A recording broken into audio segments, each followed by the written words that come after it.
पापा पापा का फटा जूता। वैसे तो ये कहानी आप सबने सुनी होगी। अगर नहीं सुनी तो ये कहानी ज़रूर सुनिएगा।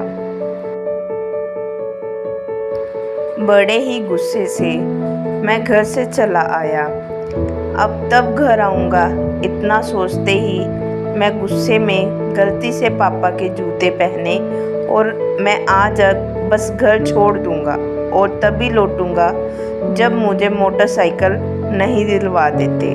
अगर मोटरसाइकिल नहीं दिलवा सकते तो क्यों इंजीनियर बनाने के सपने देखते हैं। आज तो पापा का पर्स भी उठा लाया जिसे किसी को हाथ तक लगाने की परमिशन नहीं थी।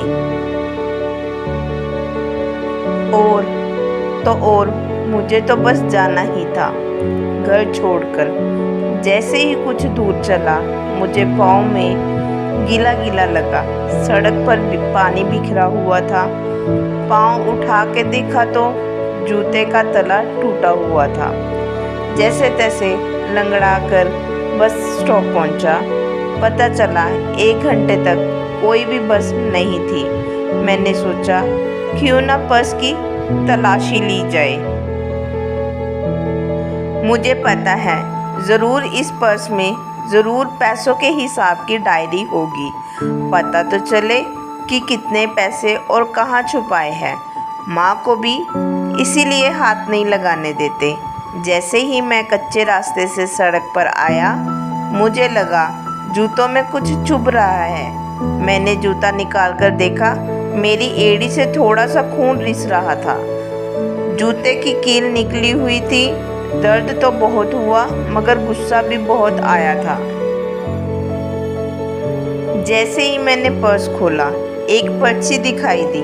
लिखा था लैपटॉप के 40,000 उधार लिए, पर लैपटॉप तो घर पर मेरे पास है। दूसरा मुड़ा हुआ पन्ना देखा, उसमें उनके ऑफिस की किसी हॉबी डे का लिखा था। उन्होंने हॉबी लिखी अच्छे जूते पहनना। ओह, अच्छे जूते पहनना, पर उनके पास तो जूते तो मैं घर की ओर भागा। अब पाँव में वो कील भी ना चुभ रही थी। मैं घर पर पहुंचा, ना ही पापा थे और ना ही स्कूटर। ओह नहीं, मैं समझ गया कि पापा कहाँ गए होंगे।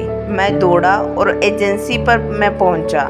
पापा वहीं थे और मैंने उन्हें गले से लगा लिया और आंसुओं से उनका कंधा भिगो दिया। नहीं पापा नहीं, मुझे नहीं चाहिए मोटरसाइकिल।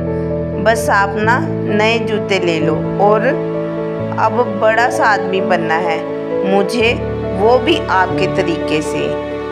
पेरेंट्स कभी भी आपसे कुछ मांगते नहीं हैं, आपको हमेशा देते हैं और हमेशा उनकी रिस्पेक्ट कीजिए।